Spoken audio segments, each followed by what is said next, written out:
Anyway, the question is about negativity versus accountability. Are we as content creators encouraging, people to be responsible collectors, and are we avoiding the negativity? It seems like some of the podcasts and YouTube shows that get the most traffic have a lot of enthusiasm and have points of view that are pretty aggressive, and predictions of what's going to happen, which doesn't always happen. But that's the point of some of the hobby content creators. If there's no conflict, if there's no pushback, people don't want to listen to somebody just saying something that everybody agrees, instead of take a different point of view. But if you're getting too much negativity, and so you have that perception that it's occasionally too negative. Some can be, sure. Okay, so what do you do with a podcaster or a content creator? I mean, sometimes you can do it through a guest or a co-host, but if you're on your own and you're creating content and you get on a rant, I mean, what do you do in the morning? Are you upset about something? No. Day in the shop? I'm just excited. Morning, Cardfather here. It's about 8 You're a.m. a positive Tuesday. guy. I'll call out negativity when someone's doing something that harms the industry that I love. And I am not beholden to anyone. If the manufacturers, distributors are doing something that I'm not a big fan of, I'll mention it. For the most part, I'm very positive. I create content that's very transparent. I believe in content that grows the greater good. I literally, quote unquote, compete with other stores, but I'm basically there to help them and to help them not hit the pitfalls that so many have over the years. Better shops, bigger pie, bigger slice, but most importantly, just creating better gateways into the ecosystem that is our industry. And if I can help people with the experience and show them every single day, like physically show them what we're doing, and show my passion after owning business for 33 years, and I'm just as passionate today as I was before, and that can rub off on people the right way, I think that that's a great thing. And so my content, I believe, is different from any of your content. I think that I'm kind of unique in the way that I've been behind a counter for 33 years. Let me show you how we've built things and scaled things so that you can aspire to possibly do it yourself. And I'll show you how. So I think 12 easy steps. Right? 12 easy steps. Yeah, I need 12 steps. No, but the thing is that you're in a position in your content creation that you've established so much credibility that you don't need to shout, you don't need to antagonize, you don't need to sensationalize, you don't need to make outrageous claims, because actually what you're doing is pretty outrageous, but you're really doing it. And so you don't have to shout or do crazy stunts. There's just a lot of noise out there, and I call a lot of guys just, not anybody in this room, but just talking heads. And it's well produced, but it's empty, and there's agendas behind it. And but they think the other people are noise. They're trying to cut through that noise so that their clarity of their shouting or their... They're just trying to get hits. They're trying to get hits. That's all they're trying to do. And if you're just average... conflict and the yelling and everything they do is all about getting hits. They don't really care about the purpose of the content. Not everybody's goal is to be an influencer in this room. Some people want to educate themselves as well as other people, but it's not to influence other people. It's more of, I just tell stories, and I learn a lot from the research I do, and you just tell a story. And you talk about evergreen, it's the same thing. You create evergreen content, and then you don't have to worry about being controversial. Yeah, but evergreen content generally has the circulation of about 10% of what the hot topics are, and what's going to happen tomorrow, what's happening today. Well, it seems like lately the only thing that's getting any kind of traction is the negative news, and it just goes and goes, and everyone makes content on it, but no one takes anything positive and puts a light on it, and those things will get hits. Like, how do we, those negative things that happen, well, we need to talk about them, but maybe in a different way, so things can be fixed or get better. But we also need to put positive content out there. A lot of times, the negative stuff out there, you have someone negative go after it, so it's just two negative people. it just gets to be too much. So much noise lately. Mike Moynihan, you have some interesting titles to your YouTube videos because you talk a lot about market trends. You and Ty, and so you've talked a lot. And sometimes the market trends aren't always positive, which is fine. If it's the truth, it's the truth. So I'd like to know how you deal with that because you're doing a lot of that type of work. We do, but hopefully we don't take it from a negative stand. Like we're not trying to poo-poo the hobby. We love the hobby, but I feel as a content creator, my goal is to either entertain, educate, or inspire.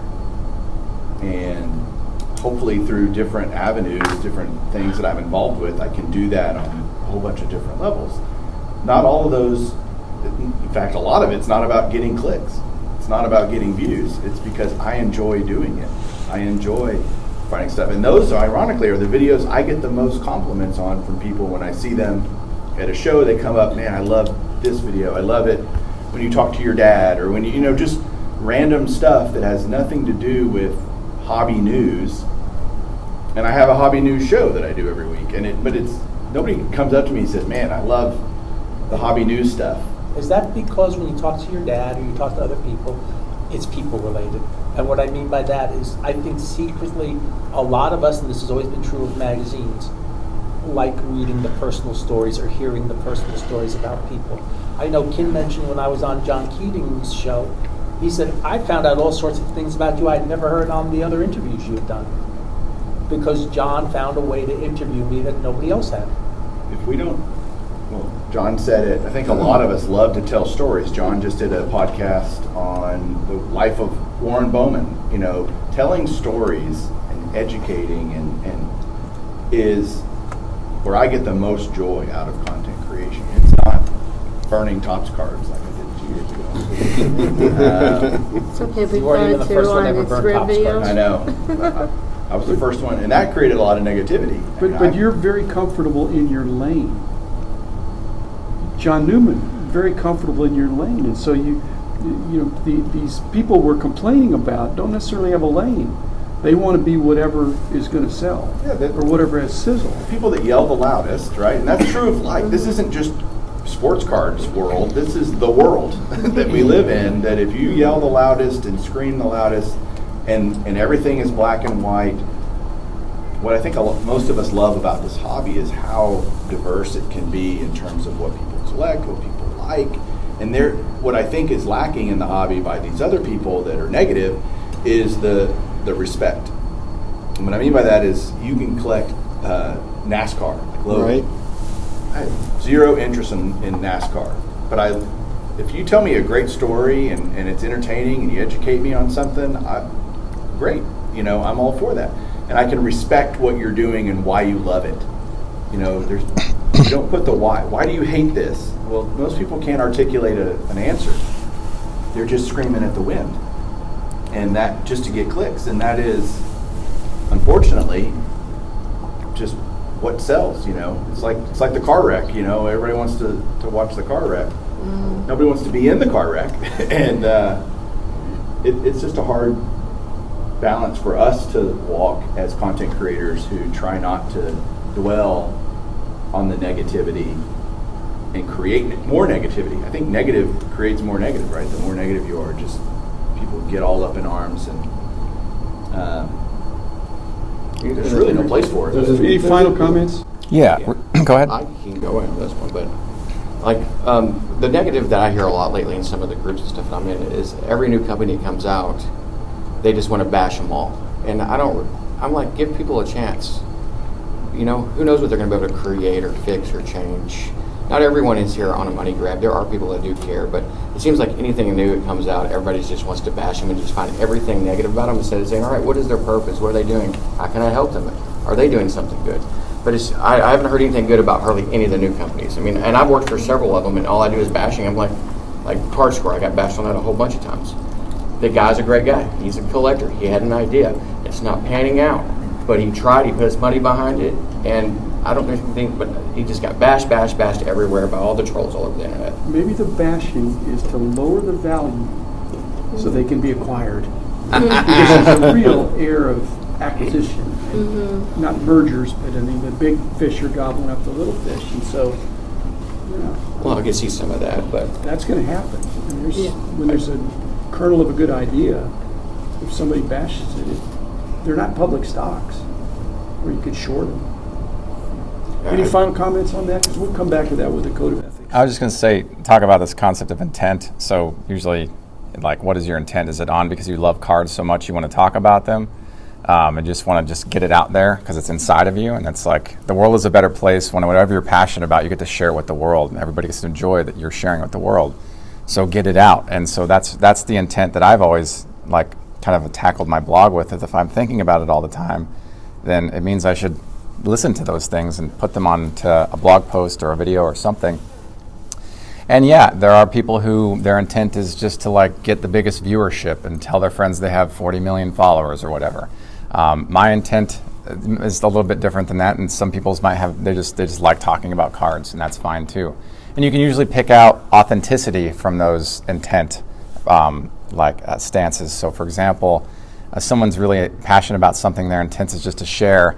It's pretty authentic, you can tell. You can usually pick out authenticity pretty easily in those instances, whereas if somebody just yells a lot and screams out in the front of the hallway or whatever, yeah, you'll hear them, but it might seem a bit contrived. And so I think it comes down to, and you can always pick the content to absorb. You don't have to absorb the negativity. That's the beauty of it. You can pick out whatever.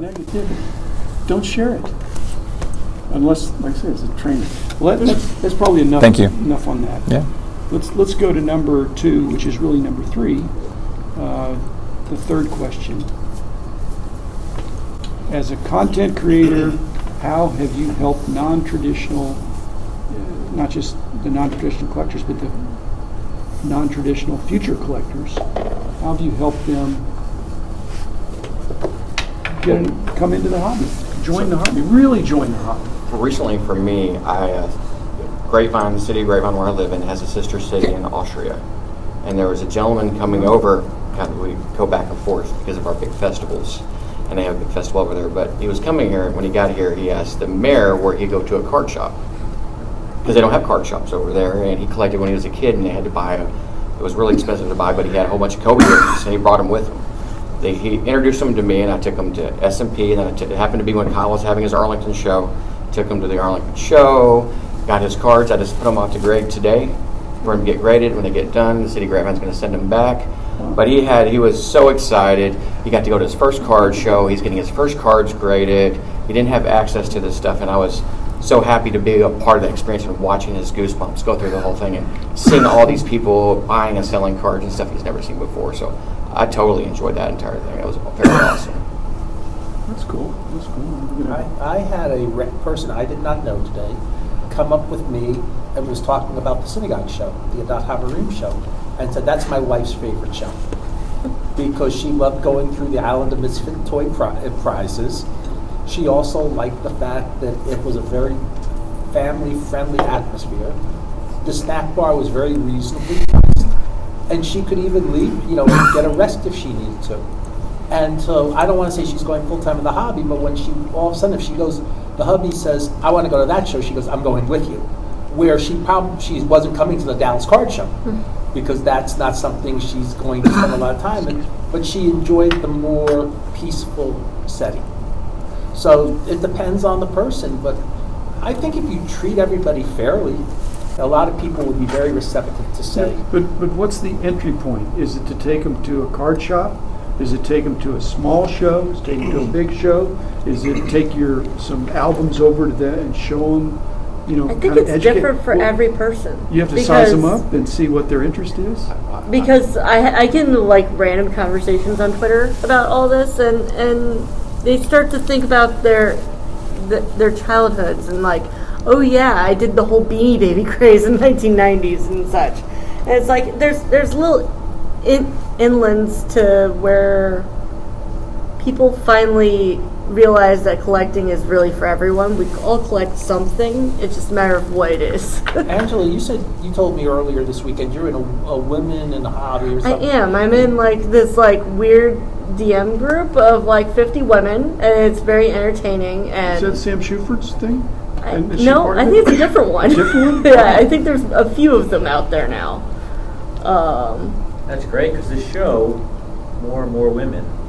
Oh yeah, And more- it's and different more watching the people come women up. walk, and then like there's like 5 guys following them around. The guys It's have not- yeah. nothing It's about not like the a hobby. Rush concert anymore. No. Right. And we have women on both sides of the table, which is even more. It's inspiring. great. More and more people of color setting up behind them Mm-hmm. and walking around. So it's really And there's more women to collect. There When I was is. growing up, there was not a female on a card, unless it was the Laverne and Shirley set, right? It's different now with basketball and. I introduced you to Beckett today. Yeah. So she's an example. I met her in Clubhouse. We found out we had a mutual friend. She lives here in town. She and her father-in-law passed away, and they inherited this huge collection of cards. Well, her husband didn't want to deal with it, and neither did the brother or sister, so she says, I'll take it. She knew nothing about cards. It actually is a really nice collection, probably a $100,000 collection, and it's all raw except for a couple graded cards and sets, but she didn't know what to do. So she was looking for help, and we were able to connect, and I helped look through her card, and she started learning how to list on eBay, and then I got her today at the first card shop.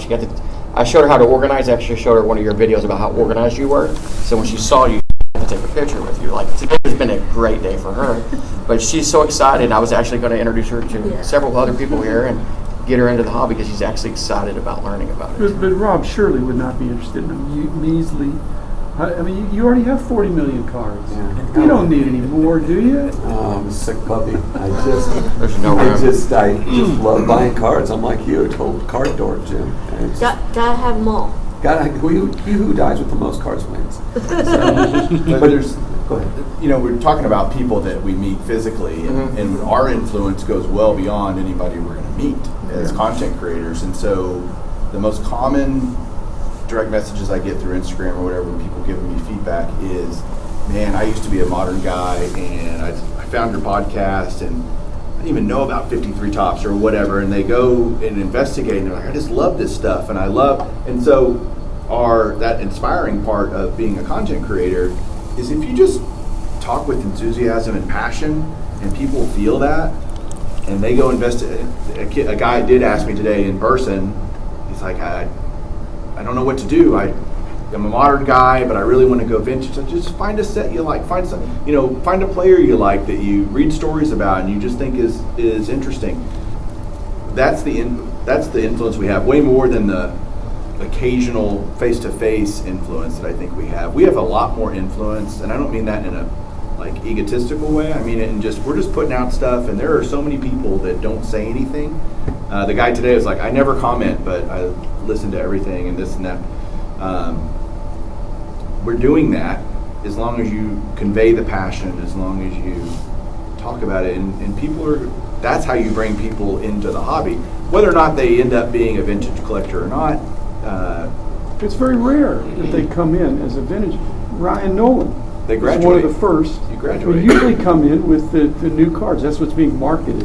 we all do though. I'm saying that's I the collected norm, in the but 80s. then you're giving them an approach, and Ryan also had a head start. we had his dad. He had his dad, but Ryan has a couple of friends. I saw them at the show because Ryan's at the non-sports show in Philly this weekend, the National.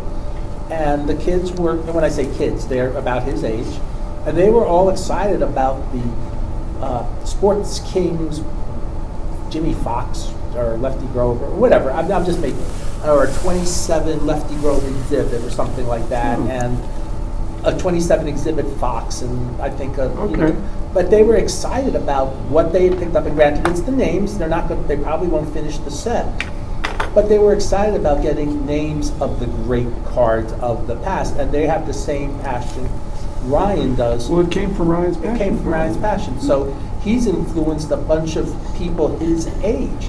There was a kid, I don't know if you saw him, he and his dad, who's no longer with us, used to do my show. And casually in conversation, and you heard that. The play balls? He's finished, I just finished my 39 to 41 play ball run. And he says he needs about 25, 52 high numbers to complete that. He has Mantle, he has Campy, and he has Robinson. He needs Matthews and a few others. But he's excited about, he sold his dues. He's still working on his collection.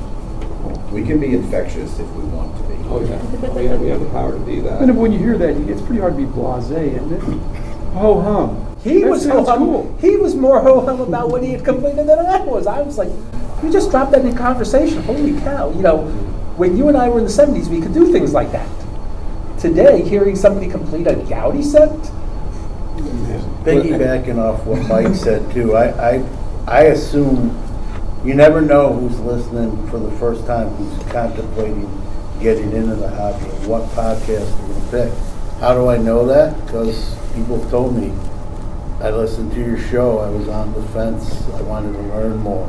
So I don't assume everyone that listens to my content knows always exactly what I'm talking about. So I try to think that someone could be listening for the first time that's either thinking about getting in the hobby or just already started, and those waters can be scary for them. So I try to be as informative for those folks as I can. And you know, I've always said on the show, you know, my phone number's there. You can call or text me any question. They're no experts, but I've done it for 37 years. I've learned a couple of things. What's that number again? Brad, didn't you say when you came back to the hobby, one of the first podcasts you heard was John's? Yeah.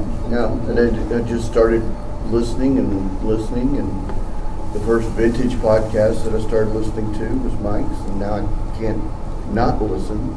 And I eagerly wait each episode, Mike. Thank you. That listening and learning is just so important. I mean, I was just literally, before we walked into this room, had a gentleman come up to me, and his father passed. My father just passed. He broke his foot. I broke my foot. It was so touching. He says, I was in a medical state, and you helped me through that state through your videos. Oh my gosh. I mean, my heart felt full because of that ability. So I think we really need to as we produce and create, we need to make sure that everybody knows it's with full heart, full intention, and positive, so that you just show light. You just show light, and if you do that, people will gravitate. People will actually want to know more and reach out. I thank every single parent that brings a child. I thank Mom. I thank Dad. Thank you for bringing them. Thank you for bringing them. And each time I keep getting, well, I used to collect cards, and that from dads and moms. I used to collect cards, and now they're into it, and they're bringing them back in. You're building a little bit stronger bond within family units, within communities.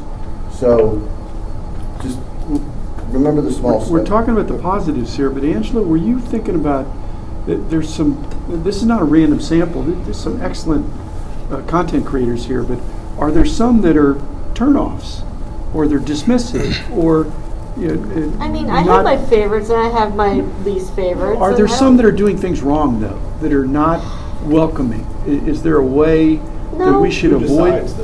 Yeah, it's all personal preference. Like, I listen to a multitude of things because I like podcasts that even disagree with what I think things should be like. So hearing the entire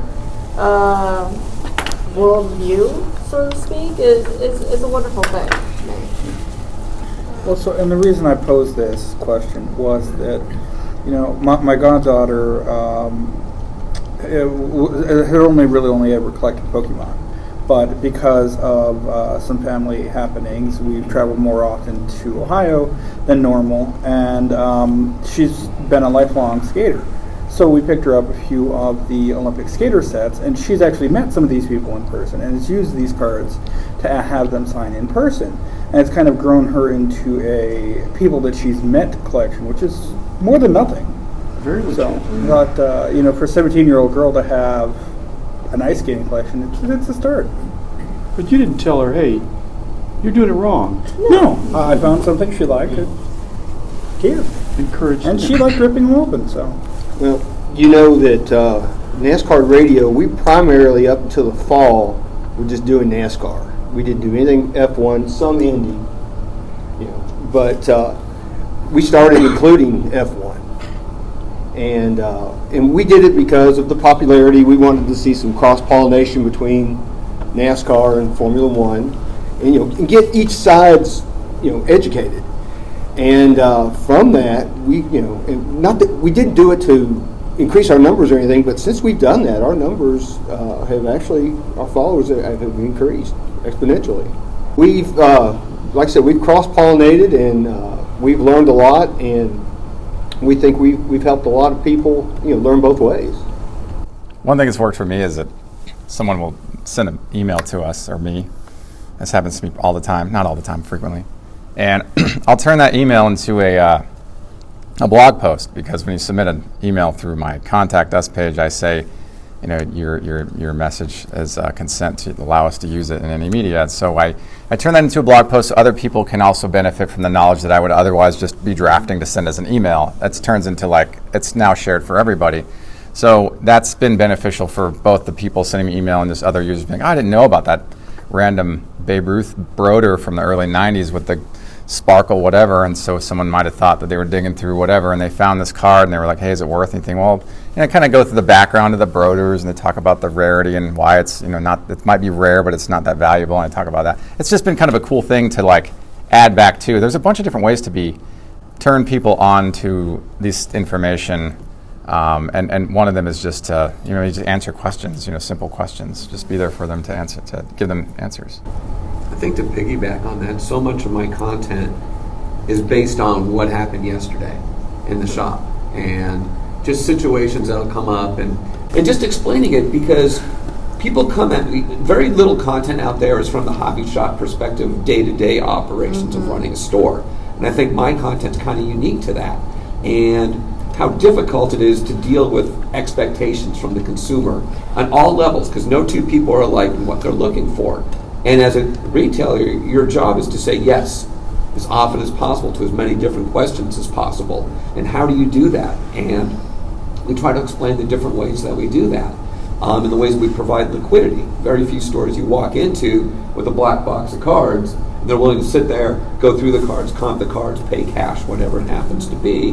But you're dealing with expectations of somebody, and it's hard. Retail in this business is brutally hard. That's why I'm there 3 hours before we open.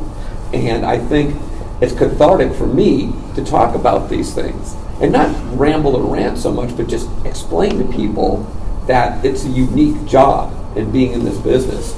And I come from a background, Jim will tell you, I used to travel the country doing seminars for Tops, Upper Deck, Beckett, and that was taken away from me years ago. I haven't done it. But this was like, oh my God, it's kind of like doing that again. And our Instagram following's up to 34,000 people that actually want to hear my message, because I'm not just yelling, ranting, screaming, telling you what's next. I've never pushed any card on anybody before. I've never recommended anything before. But I think people really want to hear the experiences from people that do this full time. And if they're thinking about getting into the industry, maybe my content will help them. We do these different things on how we do our showcases. Guy was in the store yesterday. He's like, I've followed you for a year and a half. I cannot believe the differences from listening to what you do and how it drives traffic to my storefront. And that means a lot to me. Yeah. Last part of this, you mentioned, Angela, the women of the hobby. Yes. But I'm not aware of any international Asians of the hobby, or African Americans of the hobby. Is there any need for that, or is that just assumed that it's an experience that men have and women have a different experience? Or I saw one in the elevator today, hours ago, a guy from South Korea. Yeah. There's a couple of them. There's a couple of them. Yeah, but he doesn't need to band together necessarily. No. And I talked to him. I said, well, what are you into? KBO? He's like, oh, basketball, football, soccer, which is great, right? Well, the industry right now is great. You have cash, you can buy cards. You have cards, you can turn them into different cards. Previously, early on, it seemed that males did not want to necessarily sell cards to women. That's not the case right now. I sit at S&P all the time at the card shop over here. I think you've been over there, right? And you watch people come in with boxes of stuff that they just found and they don't know what it is. And a lot of the card shops are like, get that junk out of here. But Sean and Scott have always like took their time and tried to explain it, looked through the box with them, Yeah. and tried to engage and tell them something about it. They might not buy this stuff, but they don't just say get it out of here. And I've been in a lot of shops where they just want to cut you off. They're trying to engage. They might have more tolerance or more patience for a woman bringing in junk like this. Definitely. Yeah, I would Or definitely. a person of color. Yeah. So let me Perhaps. ask you a question here. Perhaps. Rob, I don't mean to put you on the spot, but there's a lot of bros in your shop. You'd be amazed. But I'm talking about behind the counter. Yeah. What are we doing about that? Yeah. What do you mean, bros? It seems like you have an all-male staff. Am I wrong or not? I mean, there's room for that, right? In shops, too. There's room I'd love to have a woman in the store. You don't get... I don't get applicants. that's a bummer. There are not very many qualified But I'll tell you applicants. something. They're becoming more prevalent. Stay However, under you're 50 employees. That's yeah, that's the key right there. But you can never assume a woman in your store isn't the collector. And back in the day, they would sit in the car and wait for the husband to come back out and call them, "Where are you?" Yeah. Now they're in my store. Now they're looking around. Mm-hmm. And I always tell people, you need to sell mom. Once mom's on board, everything else falls into place. And you have a clean, well-lit store. You treat their kids with respect. And you never assume that they're not the collector. That's huge. It's huge. I've seen Rob buy junk from people and explain, this really isn't worth much, but I'll give you $12 for it. Yes. I saw that last month. Yeah. The 84 tops, and there was like a mouse chewed through Duke Snyder 63, whatever. Well, we just need more liquidity, more understanding. It's a two-way market.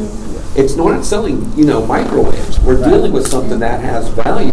And the more of us that tell you that it doesn't have value or I don't want it, it's just a negative thing that we don't need in the industry. That's the final turn off. Okay, let's move to the next one. This next one is about charitable involvements, either that we might promote on our podcast or do personally, or the pay it forward kinds of things, not just for expanding the industry, but doing good. It's good for business in some respects. Rich has a show that benefits his synagogue. There's a lot of dealers that give back in certain ways, that sponsor little league teams or things like that. So who's jumping out on that? That's kind of my personal life. I do things, but I don't do it in the name of I guess I did stuff with Beckett Publications, but not a lot. We had matching. I think we had some matching gifts. If somebody wanted to make a donation, we'd match it. But there's not like a non-profit that we all kind of get behind in the hobby. Me personally, we have a children's hospital in Syracuse called Galisanos, and so I will bring cards up there sometimes. Sometimes they'll tell, or I'll call them. They'll be like, "Hey, we still have some from last time. Can you wait a little bit?" But I like to, give back that way. I know I've done giveaways on social media where I'm a big Make-A-Wish guy, Make-A-Wish Foundation. So, donate $1 or more to Make-A-Wish, and you'll be entered to win this prize, this card. So we're not talking about random acts of kindness. We're talking about intentional acts of kindness. Well, I do those. I do both. I'm just saying though, it's Rich and I have done a lot of tributes, but most of them, not all, but most of them, have been people that are older than us. Right, and we want The family's doing okay, but if the wounded warriors or people, when something happens to the breadwinner in a family, then the rest of it. And sometimes the charities do things like Kin clued in a podcast, a webcaster many of us listen to, about this guy's local Goodwill having basically a pallet of cards for sale at X dollars, but he's now bought 2 pallets. Did you let him know because you thought it was a charitable thing, or did you let him know because you thought it'd be fun for his content, or was it a mix thereof? No, that was more just for Bo because it was literally in his city and I'd seen it. And for some of us that live locally, Leon Lucky, who runs the Net 54 Vintage Message Board, does a dinner at most nationals. And when he does, it's a suggested donation to, I'm going to call it a pet charity. And, and it's like $5, and then you can, get... Eat all your pizza. Eat all your pizza and get your soda. If you want drinks, you get maybe 1 drink coupon, and then you have to pay for the rest. If you want a beer, So, but I mean, so there's a lot of people out there who do a lot of things, some more public than others. Aside from Rich's synagogue shows, in addition to Six for Soldiers, which we've supported since we found out about them, we've long supported Toys for Tots. When I was living on Okinawa, they had actually supported. So, because Christmas can be a lonely time, especially for single Marines and Navy and the military in general, they would pair up a local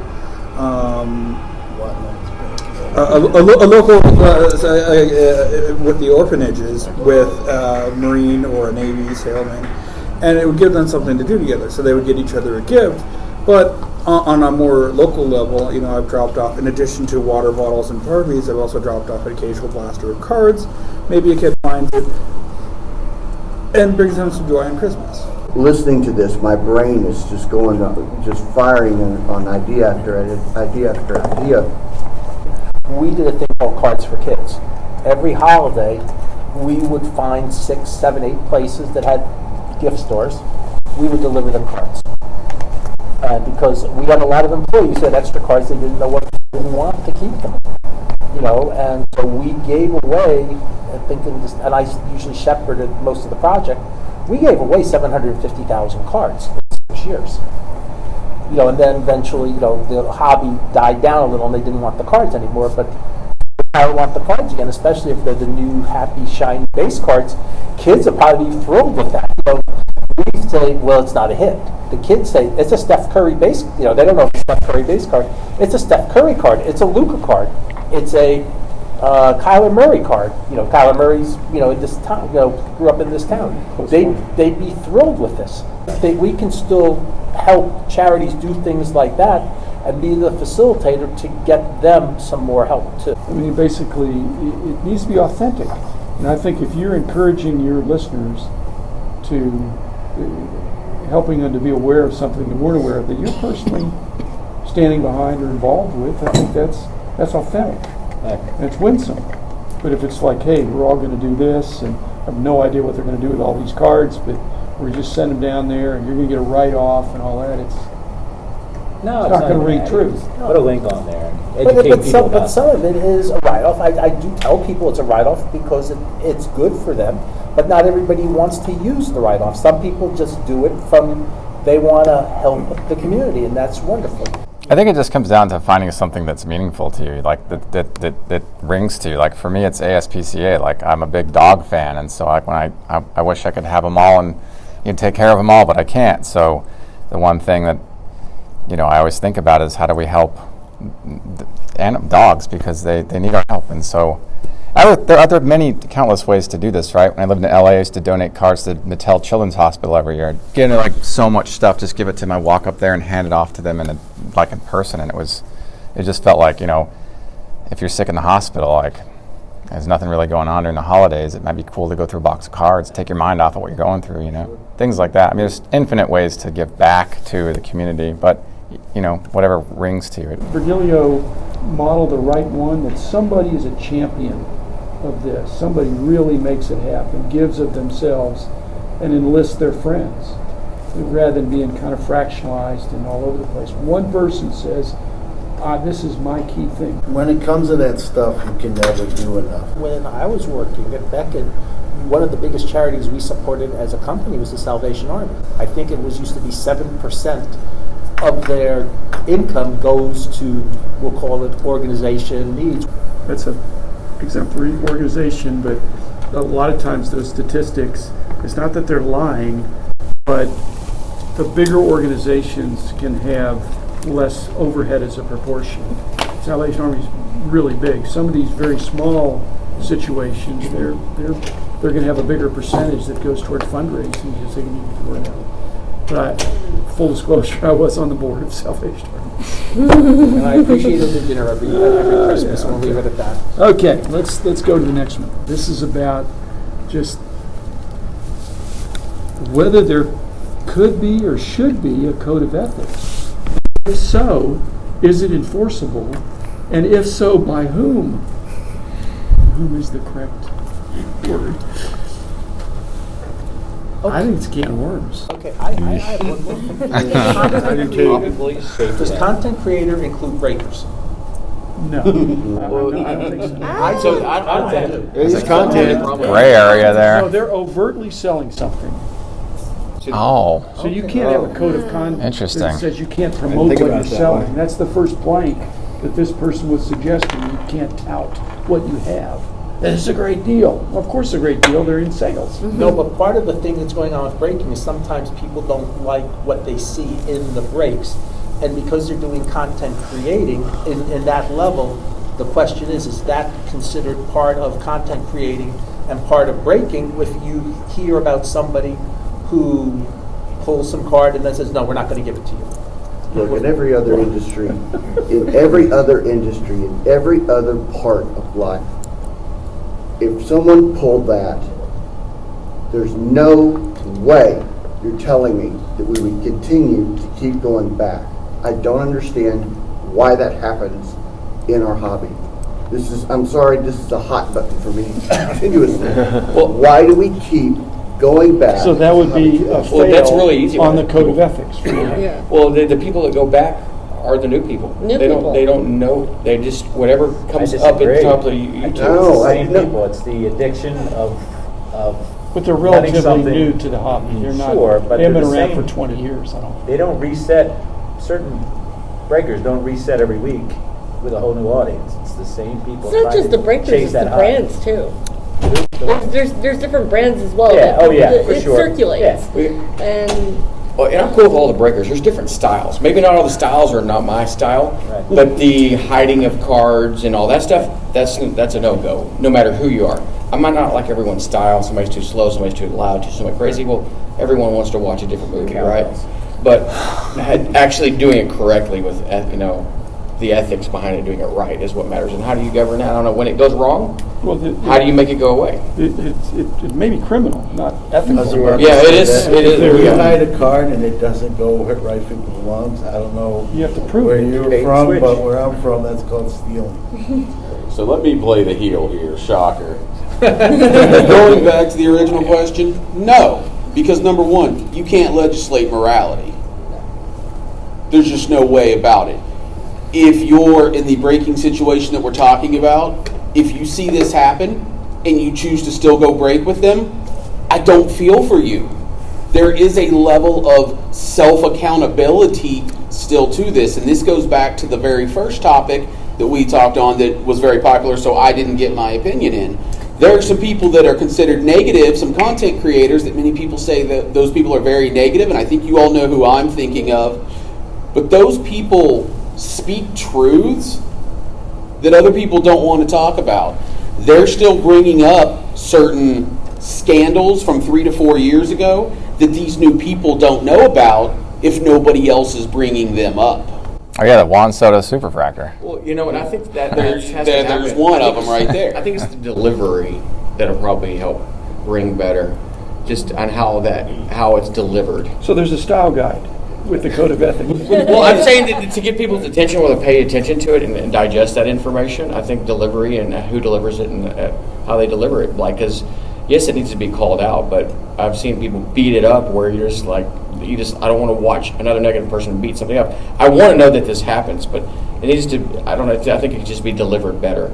I think it just comes down to caveat emptor, right? Like buyer beware. Yeah. Like you consume what you want to consume or don't consume what you want to do. If you want to put yourself in a risky situation multiple times over and over and over again, then the rest of us don't really have any obligation to feel sorry for you when you keep breaking your leg every single time. Yeah. And so, if you want to get into like the nitty gritty of something like an ethics council, I don't think it would be wise to try to regulate it, but you might say, here's some best practices, take them or leave them. And those people who are authentic and they're ethical, they might and try to like work in their own version of regulations that they follow and abide by to make sure that they're doing the best thing they can for their consumer. Well, what are we going to do to those people that buy? I mean, you just don't buy from them. You just don't buy from them. But people are still buying. Yeah, and I would say, but that's on them. That's on them, though. Yeah. A lot of those people don't know those things happen. Yeah. They'll learn when they get burned one time. And that's why I'm saying no. Like you said, they get to do.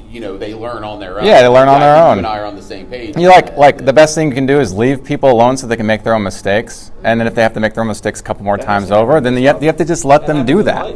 Yeah, that's just part of life. Don't Like, touch the stove. yeah, that's the thing, and just let them make those decisions. Don't regulate that. Let them figure it out for themselves. You know. One thing you said to me one time, and it's not probably the exact words you said it to me, but there was the beauty and the clunkiness of this hobby, right? That's kind of part of it, that it's not governed, and it's not as easy as it could be, and all that stuff. And there's a learning curve to it, but that's part of the beauty of it as well, right? Some of the onus falls on platforms that allow this activity to happen, and by keeping that person that commits those acts on the platform is guilty by association or condoning it. If a breaker does something like that, we're talking about breakers, I don't want to sound like I'm singling them out, but that's kind of where our focus is. If they're direct with Panini, Topps Fanatics, Upper Deck, and they become aware of it, they should say, you don't get any stuff from us after we saw this. There's video evidence.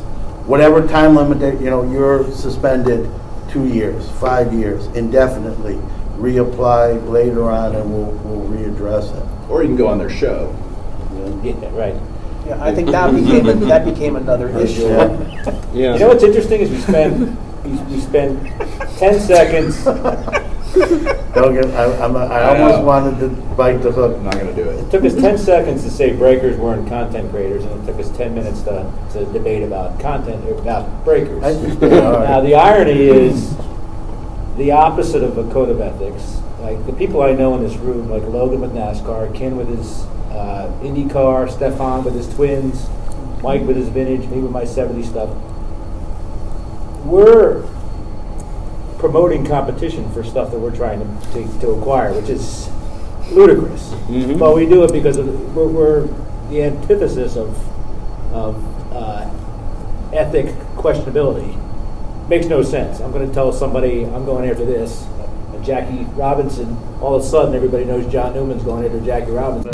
Probably driving the price up. That's been happening to me for years, You know what I mean? years and years and years. Don't have to worry about anybody in the room with that stuff. But it's interesting that we're the irony that we're talking about ethics when we're the ones that are promoting our own competition for stuff that we collect. The first time I ever met Patrick in person is when he and his mom came to my show. Mom makes really good cookies and desserts, by the way. Yeah. I see Jim I'm nodding. giving away all the secrets right now, right? And you didn't buy one Frank Thomas card at the show, and yet we found out there were 4 different Frank Thomas collectors that weekend at the show, all of whom were like bowing down at your shrine. Like, this is the guy. Patrick's in the show. Oh, he's the Frank Thomas guy. I'm just a little guy compared to him. So. And yet they knew that you were promoting Frank Thomas stuff that you might not even have, that you just thought was cool. Yeah, I just talk about it because I like it. Like, I know it's not. I've talked about things I still need just because it's like fun for me to talk about that stuff. I talked about mirror golds. Everybody loves those. And I just don't have the Frank Thomases. Here I am on record right now saying it. Someone's going to say Patrick doesn't have those. No, the whole deal is that what we're talking about is Patrick is acting more like a media person than a salesperson. Mm-hmm. If we're acting more like media people, we're supposed to be like Walter Cronkite or something, Reporting the news. reporting the news. Whereas if you're a breaker, you're in sales. You're going to have some verbiage, but it's sell copy for your own stuff, and we can't expect them to not be like that. When you're doing your Instagram and YouTube stuff, I mean, it's perfectly okay for you to promote what you have and what you want to sell. What about something in the middle? I think that the can of worms comment at the very beginning, Jim, was accurate. The code of ethics, how do you enforce it? Impossible. Trying to legislate or control morality. I wouldn't want to control any of that. That's like the free market. It's part of what makes it so awesome. And I'm going to use Dr. Beckett as an example, but if you're doing it right and you're endorsed by a committee that has decided that this person does it correctly. Not necessarily an advocate, but just hey, we've watched them. A committee that watches and goes, okay, these people do it right. They're endorsed by XYZ. You can still, as a consumer, decide to not use a breaker or watch content that's not endorsed by so-and-so. But it's just such a slippery slope, right, of trying to decide who makes those rules and why if I made the rules, why would I be any better at making them than John Newman or whomever else? And what makes you qualified to make the rules? Exactly. Who watches Nothing, watchers? by the way, would make me qualified. But The slippery slope slope. lands in the courtroom, because if Panini or Tops or Upper Deck were to cut off a certain breaker or a certain dealer, there could be legal recourse there. why? They have a right to sell whoever they want, don't they? They can disallow somebody's business for no reason, but not for a reason. What they think, if they articulate what the reason is, then they have to prove that. As soon as you say what you're alleging with some specificity, then they can, oh, well, that's not right. So they can say. Tie you up. So they can say what didn't happen on July 19th. Exactly, yeah, as soon as you That's point why out. you're- So, guys, we're playing with enough money here that people, We'll fight for it. these breakers, their business would be threatened if this certain breaker, and they have lots of followers, because they're outrageous. And you know, when you think about it, because it's happened when the Pokemon case was discovered to be G.I. Joe, but think of the publicity and this negativity just from the original Trevor Lawrence thing. And that people don't forget that, of the people that are in the know. But they're now known as the people that did that. Barry Halper tried to do something like this. I think it was in the Late 70s. late 77, 70s. 78 it began. Was it? Yeah. And you were. And they wanted me to be involved in that too. Yes, you were definitely a to part draw of it. something up. It didn't. It's just, and Barry Halper, being a part owner of the Yankees, passed away now, but you know, he had his hands full. He wasn't going to touch this. I mean, he wanted to be a motivating factor in it, but he didn't want to get sued. He didn't want to make the call either. And now we find out that some of his stuff, for whatever reason, was not all legit as well. What I find interesting is almost every other hobby has an American Stamp Dealers Association, Yeah. American Numismatic Association, Yeah. American Philatelist Society. You know, there's always been groups that self-regulate within their groups. As far as I know, we're one of the rare hobbies that has never had a group even try. I mean, we've had even That's in the what 90s. was being tried. It was And then we tried in the 90s with NASDAM and SCDA, Sports SCAI. Collective Dealers, Yeah. SCAI. SCI, SCDA. We tried it again in the 90s, and it didn't work. Why? Nobody got behind it. Any benefit would have been long-term. Why not at the micro level? Like, why does everything have to be considered full group? It could just be like among 10 people that are friends who are just like want to, you know, talk with each other about how best to manage each other's businesses. Like, hey, I'm doing this. Have you found success there? Like, and you guys just work off each other. You know, and because I can't find big generalizations and make them accurate most of the time. The only generalization that's accurate is saying all generalizations are inaccurate, right? And so it's like in this case, you could say that among my friends, we all kind of like talk about what's working, and we kind of share strategies to help each other become better at whatever we're doing. That at like over like chicken nuggets or something, you know, very simple at the micro level. That's really been helpful for me, and maybe some other people in this room have also had similar fondness with their friends in those conversations. Gravitate towards people like that, right, Patrick? Yeah, I think so. I'd like to think so. Associate with what you perceive to be bad actors. I try to associate with quality people. I mean, I do my best anyway. Good actors, bench clear media is the sum of the parts greater than the whole with bench clear media. Yes. That was a wonderful idea, Yes. but I don't think you've had as much synergy as you originally thought. But each person involved has benefited from the collegiality. But it's not like there's this huge network. No. It didn't go the way we expected it to or hoped it would. But I would still call it a success at this point. Relationally, for sure. Relationally, no doubt. And to circle back to the comment about like in the 90s why it didn't work, in the price guide department we had a saying. Everybody wants everybody's distribution to be limited except for their own store. Yep. Sure. And so Bench Clear didn't work the way we expected it to because everybody wants their content creation. They think that they have some unique, specialized thing that is better on its own. See, I vehemently disagree, but we're also protective of our own. But you'd thing. have your own code of ethics if they came into that. We did, actually. I know, I'm saying that would be deterrent. People say, wait a minute, somebody else is going to be in my business telling me what I can and can't do. And they don't like that. They don't. But they don't see the benefit of that. There's some benefit to that, too, in terms of guiding and helping and Safety numbers. And you've done Hobby Palooza the last 2 years, and you may have, are we going to have one this year again? breaking news, we are going to have a Hobby Palooza again this year. So yes. And so you're dealing with a lot of entities there that aren't necessarily part of even Bench Clear Media. We are one-shots of None of them are, as a matter of fact. But the idea of that was to bring the hobby together, right? It's cooperative. It's cooperative. We originally thought we're going to do Hobby Palooza on Bench Clear.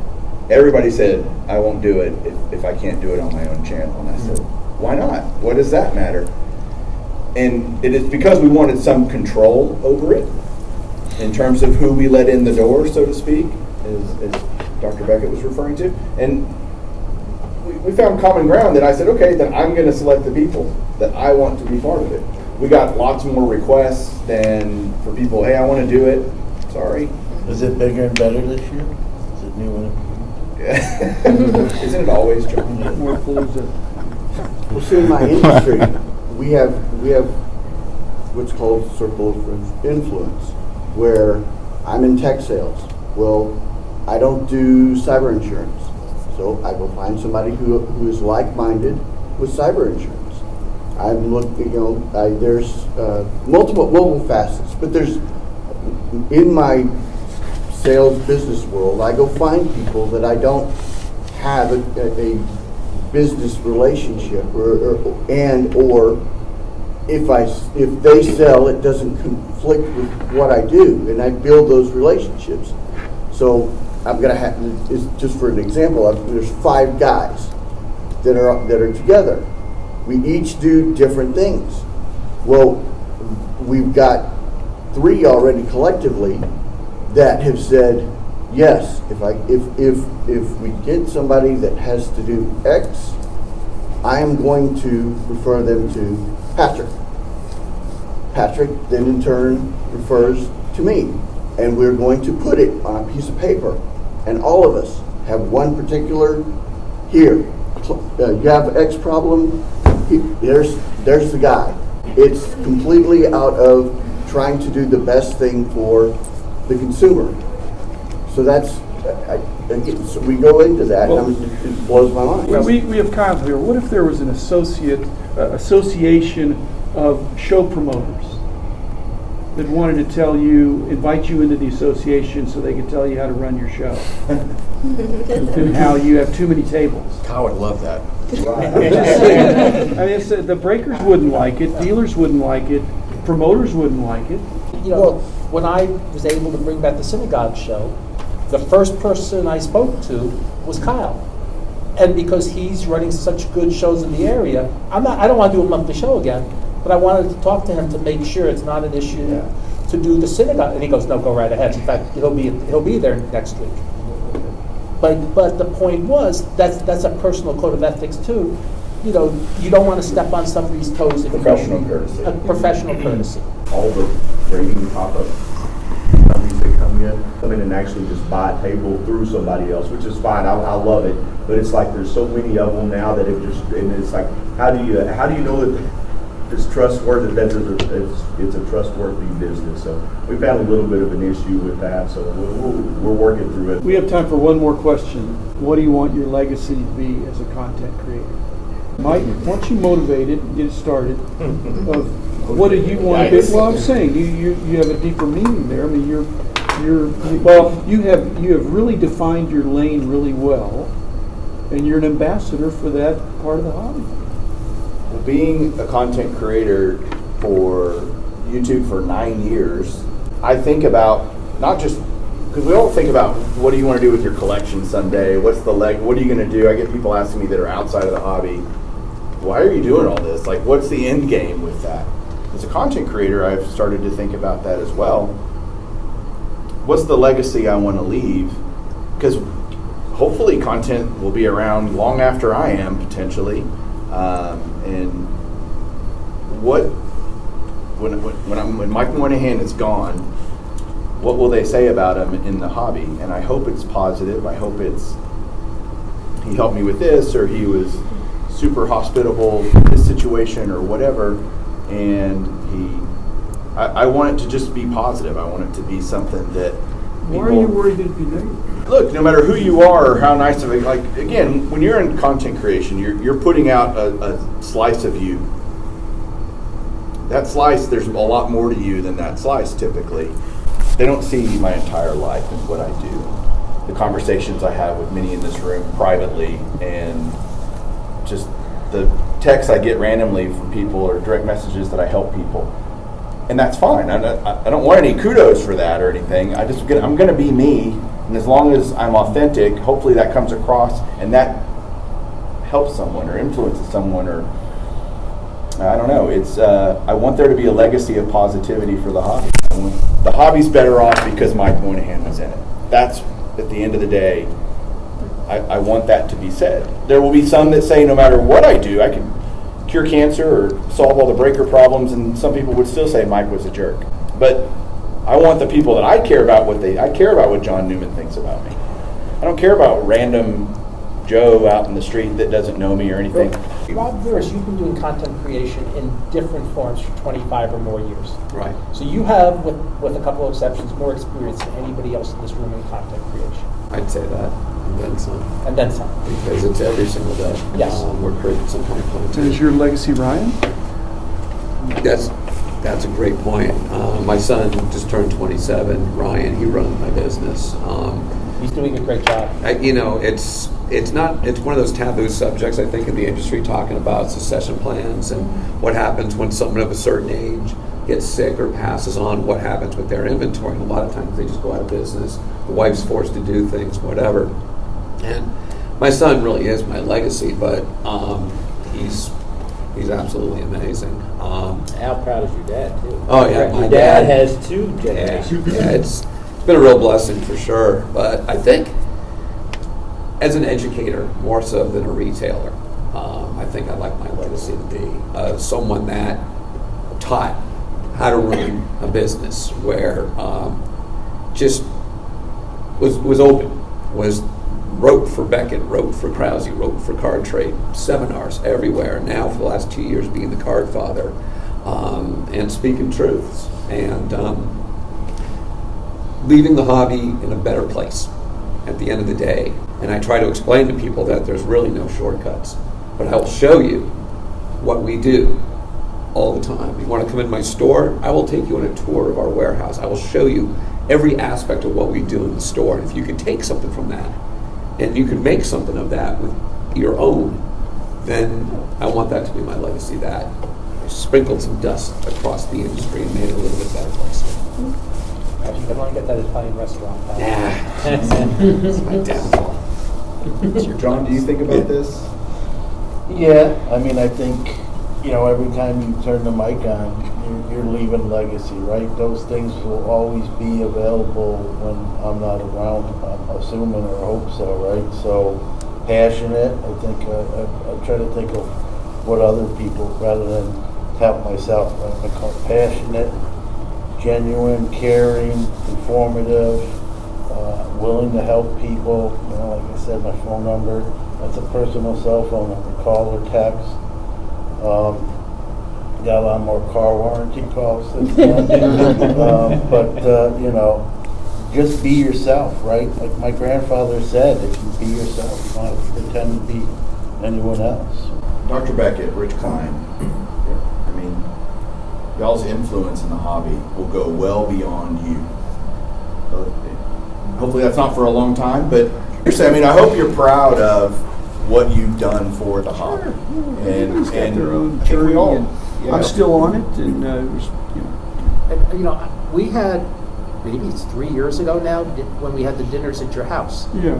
The podcast, I'm pretty sure, has evolved in ways you did not think it was going to evolve at that point. Well, who else is?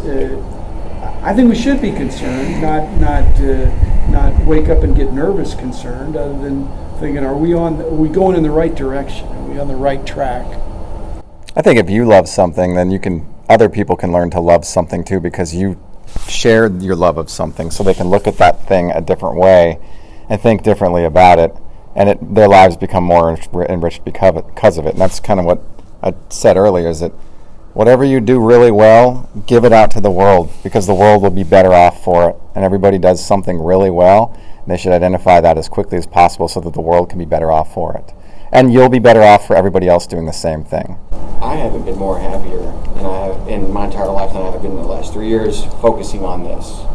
I made a big change, and I've done a lot to help Kyle and never asked for anything on it. For me, I want to know that everything that I've touched and everyone I've consulted with, I've helped them be better, and I've helped the hobby be better for the collector. And I try to do that in everything that I do. Like when I work with some of these bigger companies, I'm in there fighting to make sure they do the right thing for the collector. And I think we need more of that. You do, I appreciate you. Thank you. And Mike tells a story, and one of the things I've told the story before, is I always wanted in a sense to get into cataloging, because when I was collecting, I began in the mid-70s, and it was a 62 master set I was doing. Card number 318 is in the checklist as Action Card 8. What the bleep is an Action Card 8? It's Mickey Mantle in action. Why isn't anybody calling that card a Mickey Mantle card? Why are the checklists saying Action Card 8? And I realized that that's how rudimentary we were using the checklist. Let's put the people's names in. But it wasn't being done, Back in the day. And it's so simple to have everybody's name. The T-Tour It's 6. simple after somebody does it. Always. The T-Tour 6 sets just have last names. I know I missed a couple, I'm sure, when I put them in, your books. They don't have numbers either. No, you don't have, well, those we created because it made more sense for the database. But you don't have numbers. And you want to create, as Jim would say in the very first issue, chaos, order out of chaos. But That's a legacy. That's a legacy, sure. And that was something where I just, and I'm still doing cataloging, and I still want to make it easier for people to do their work. I had somebody, when I started changing how ComC did actually what we called continuation lines back in the day. I moved it to a different place, and I got an email from one of our biggest supporters. Why? And I said, because it's easier for me to read it. I said, that's personal. That makes my life easier. I don't know, and it's the same impact for everybody else. But I said it made my life easier, and it really did. I think it improved the product. But again, it makes more information to the public, and I'm a big fan of that. And it doesn't mean I'm hyping anything. It's just that it's more informative. What's your legacy? My legacy is that I get along with you. My legacy is seriously, it's the cards for kids I did in the 90s. It's the synagogue show, all the stuff I've done. It's a lot of the people who have come. There were several people who came up to me this weekend and said, as I mentioned how much we appreciate the synagogue show, how much fun we've had at it. There were people who used to come to my monthly show that tells me how much they enjoyed that. And because I wanted everybody just to have a relaxing time. And you've put others first. Yes. Ever since I've known you. Yeah. That's a wonderful quality. A lot of intellectual firepower and bringing your unique brain to these situations where you put things in a better. You brought order out of chaos too, Rich. That's what I'm saying. Dr. Beckett, what do you want your legacy to be? What do you when you're gone? What do you want people to say about you? I'm going to have 1,000 podcast episodes, and so that'll be. Not an autobiography, but there's enough stuff in there that people can know a little more than they would have without that. What was going on in the early days of collecting, in the early days of our company, and even recently. And I'm enjoying that. So it's a story that's still being told. And if I thought I'd done enough or said enough, I'd probably stop. And I'm not ready. I'm still enjoying interviewing. So I don't need to necessarily retire from that. A lot of radio is long gone. Unless somebody saved an air check, it's gone.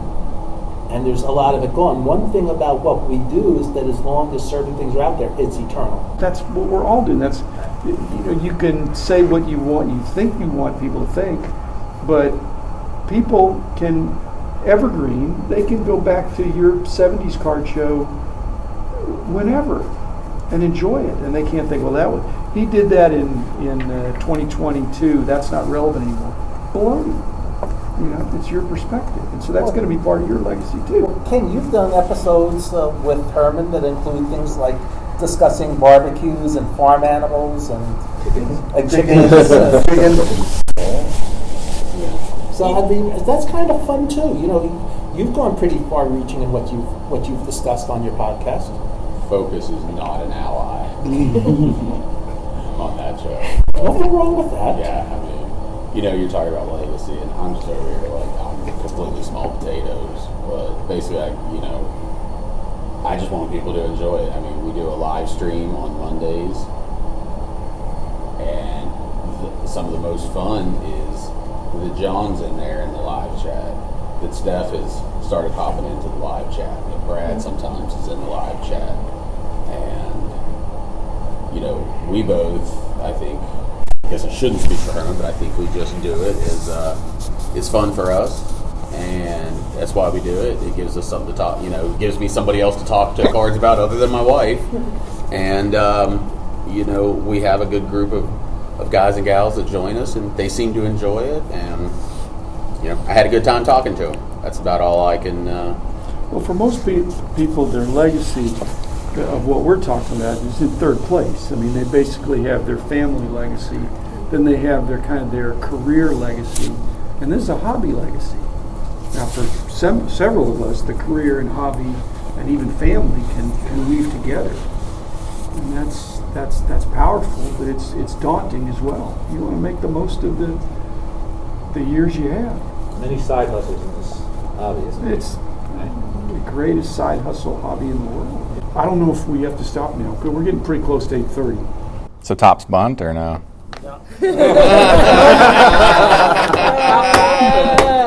But Patrick, instead of top to front, how about we talk about non-physical cards? Yeah. Sure. Yeah. And that way, we can say that's an example of a bunt exists, So we'll call them but I haven't NPCs, heard it. non-physical cards, not non-fungible tokens. Well, Right. that can actually be cards that are vaulted. Yes. It can be vaulted So what's the cards. hobby anyway? Cards that you have, but you can't get your hands on them anytime soon. Yeah, that's what they're doing. That's a Beckett, right? non-physical card in a sense. Everyone's doing it Everyone's nowadays. I wrestle with what the hobby is. Or what's a trading card? It's a piece of paper with an image on it. Is it? Does it What's have an an NFT image? though? Is an NFT in a hobby if it's not a piece of cardboard with an image on it? No, No, it's not a tangible it's not card. Yeah. It's a digital trading card. Yes. But it's not a card. It's a digital trading binary ones and zeros. It's not a card. Can an intangible be an asset? That's really the question here, right? An idea can, right? It's the concentric circles. You're defining the hobby as at the center is vintage baseball. And then we're going to expand a little bit to these other sports and newer cards. And then we're going to expand a little bit to memorabilia and autographs. But no, we're not going to expand to NFTs. And so it's just another concentric circle that's out there, that's encompassing, that's trying to piggyback on the greatest hobby of all time. I've not always collected vintage cards. I mean, I have everything. I mean, I have so much different stuff.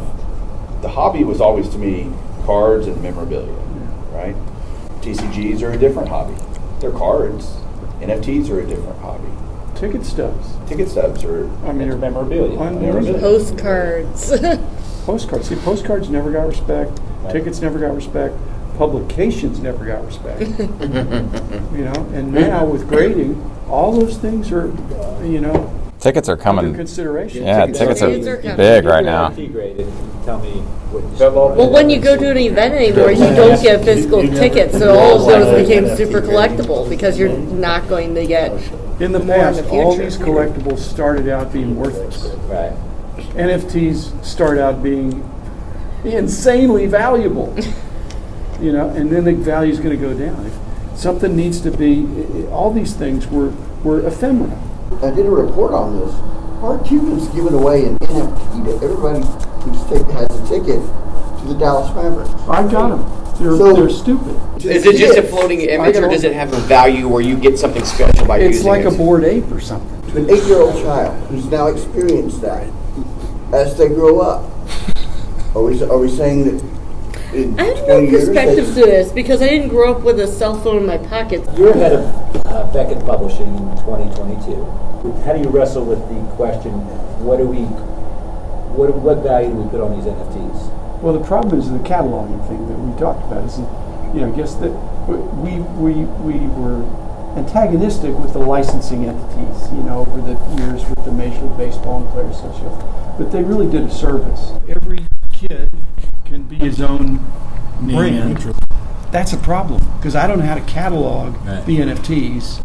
I have no semblance of order of thinking that I need this one, or here's the checklist of the ones I'm missing. I just think it's bragging rights. I had a nice kid in Houston at a show explain NFTs to me as they create their own checklists from the producers, and they're like checking boxes. Really? Yeah.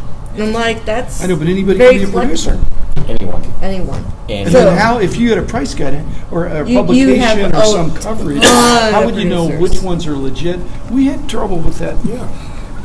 Anyway. Well, and this is kind of related to that, but different.